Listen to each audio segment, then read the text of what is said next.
Now, some of you have been coming to me and saying that you're actually embarrassed by what you've created and you compare yourself to others and you just don't have the confidence in your felting abilities. Some of you have actually started projects, you've been doing all the basics, but then you just feel like you haven't reached that level that you want to be. And even some of you may even be trying to sell your creations and you just don't feel that anybody would actually buy your work. So in this video, I want to encourage you all, and I'm going to share my 5 ways for you to become a more confident felter. Some of it will be mindset and some of it will be practical tips to help you. So stay tuned. I'm going to take you from self-doubter to confident felter. This is me trying to film today because Queen Victoria wants to get in on the shot, don't you, Queen Victoria? Hey, little fairy one.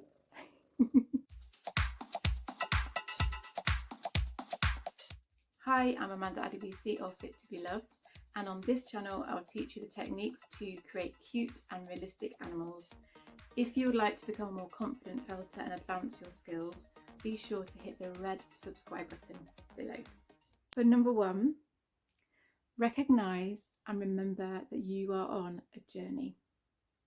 And that might sound a little bit strange, but it really just helps me to realise where I've come and where I'm going.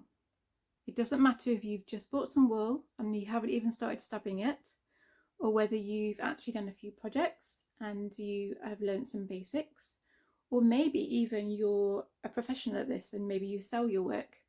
We all start somewhere, and there's always room wherever you are to learn and grow and improve. So I remember when I first started, I had no idea what needle felting was. I'd been online and I'd found these amazing animals that people have made out of wool. And I was like, what? How do people do that? So I went online and I saw how they did it, just some brief clips about it. And I made a decision right there and then to grab my wool and my needles. I just bought everything online and I just sat and I made this cute little cream bunny, which I still have today.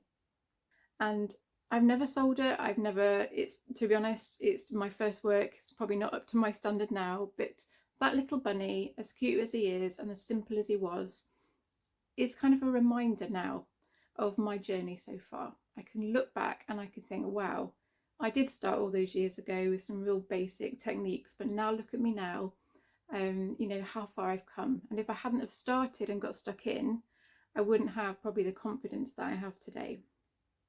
I can also encourage you, because I have been the starter where you might be today. I've been at the edge of, can I sell my animals? If that's what you want to do, you absolutely can, with a bit more confidence, a bit more skill, and that's something that you want to do, go for it. I did, and I've sold some lovely pieces and I've had so much lovely feedback from people as well. Yes, I've experimented on this journey and I very much have learned through trial and error. And yes, I completely aspire to become better and, improve my work all the time. And I absolutely am inspired and admire those people who make the most beautiful creations. But at the same time, I recognise that I'm on my own journey. So wherever you are on your journey right now, it's completely fine. It's okay to be where you are.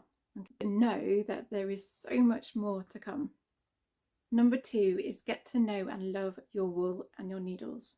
If you're not confident in what the different wools can do and what the different needles can do, then you may lack confidence in what you as a felter can do.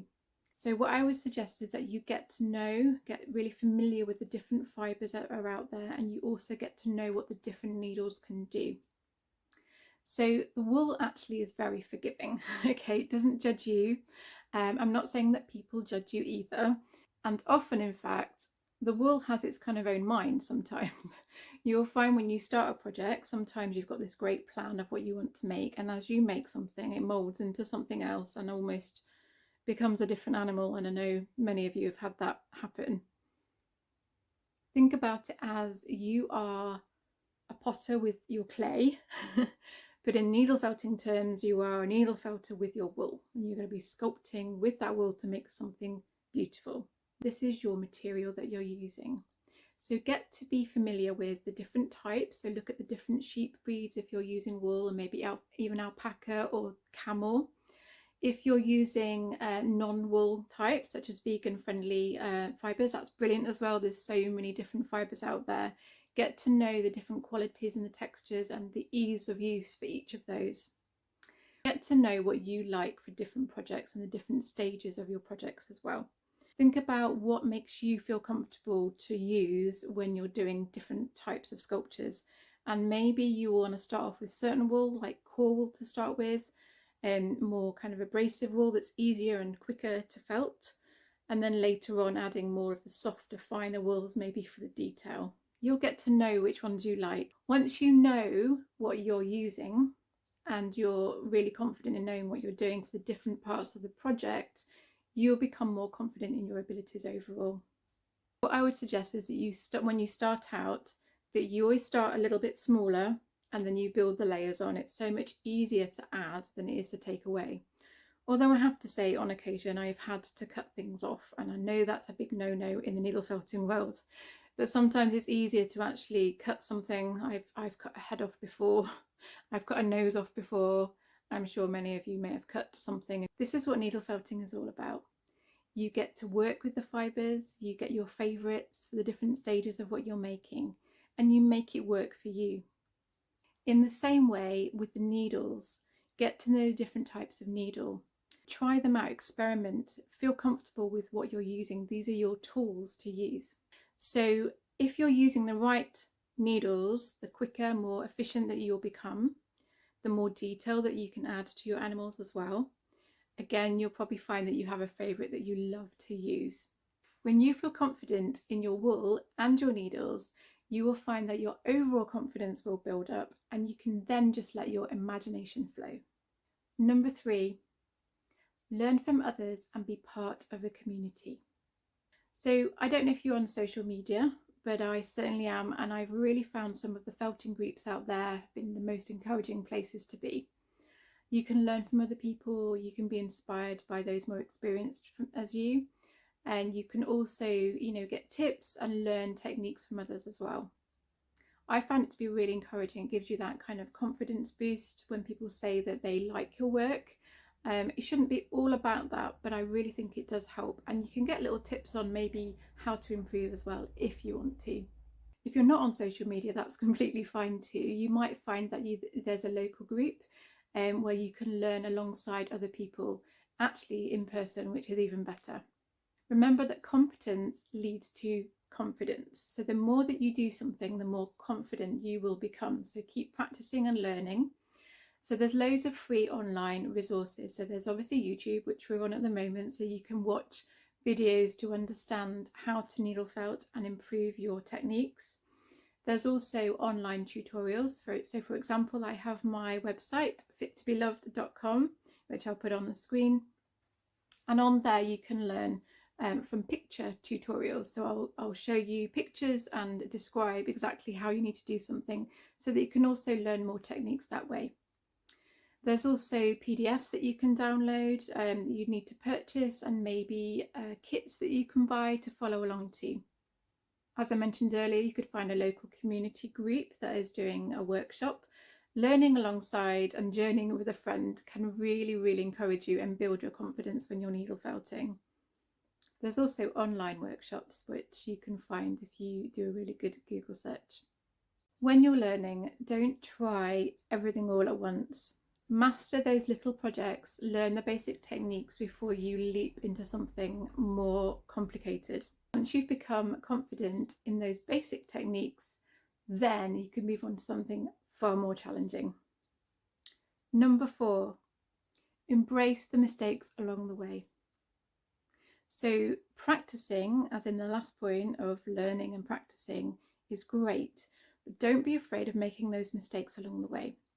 Those mistakes are what drive you forward and make even better creations. When you make the mistakes, you remember those, and then the next time you're less likely to do it and you're more likely to improve. When you experience those mistakes, you can then hone your skills and become a better and more confident needle felter. Sometimes I find actually that making mistakes enables me to find a completely new technique that I hadn't even thought of before. And that is all is part of experimentation and trial and error. But also, if you break a needle, for example, you will soon learn, you don't want to break more needles and buy more needles and more expense. So you will soon learn, how to actually, the pressure that you should be pressing the needle down at, the angle that it should be, that kind of thing. So you will learn. If you look at this in a book or just watch a video, you're not going to learn. By doing it yourself and having those personal mistakes that happen, you will soon learn, even though it can seem like the hard way. Actually, I can look back at all the mistakes I made and think, wow, if I didn't make that mistake, actually, I may not have honed my skills the way I have today. Another mistake that people often make, and I am very guilty of this as well, is starting off making something and it end up being too big, or certain parts of the animal are completely out of proportion. So from making those mistakes, you can soon learn to plan a little bit better, take your time, and just make a better proportioned animal. So sometimes you might feel when you make that mistake that it's all gone wrong and you don't feel confident at all. Well, I just want to reassure you, mistakes are okay. I'm pretty sure that when you speak to anyone in any of these groups who do needle felting, that they may still make mistakes. So if you make a mistake, don't let that affect your confidence. Just see it as something that's, again, part of your journey. Take a deep breath. You're not going to make as many mistakes moving forward as maybe you will in the beginning. So just see that as an experiment, see it as a learning curve, and then move on. Number 5, discover and follow your individual style. You have your own inbuilt style, and this is what differentiates you and makes you unique from any other artist. Now, of course, it's really important to learn. So if you want to go and follow kits or you want to follow YouTube videos like this one, then that's completely fine. You can really improve your skill, and obviously being competent makes you more confident. But at the same time, it's really, really important to find your own unique style. Now, if you browse Google Images, you'll probably come across many pictures of needle felted animals, and it's really amazing actually how you can look at those pictures and you can straight away just recognize who the artist is because they have their own style. So this is what will happen for you. It may be that you've already found your style, and that's brilliant. Please follow it. But if you haven't yet, just again, get to know what you love, get to know what really makes you happy in your hobby, and find your individual style. Now, personally, I love the tiny detail and the realism in making animals to be as lifelike as I can. And I have to say that I've been really frustrated in the past when I've seen other people make animals and they can do them really, really quickly. They can maybe do a whole animal in like a day or even a couple of hours. And I've thought to myself, oh, if only I could make things quicker, I could sell things quicker. But when I actually think about, well, what is my unique style and what do I appreciate in art? I appreciate the detail. And if I'm going to make the detail and I'm going to try and make something as realistic as possible, then of course that is going to take me time. So don't get stuck in the mindset that you need to be like someone else or do the same thing as someone else. Don't compare yourself in that way. Find your own style and then follow that style and be the needle felter you are meant to be. Yes, be inspired by them, but be confident in yourself. Don't come under any pressure to be like anyone but you. Express yourself and who you are through your needle felted creations. I hope you enjoyed this video. Please subscribe, and here is a video I suggest you watch next.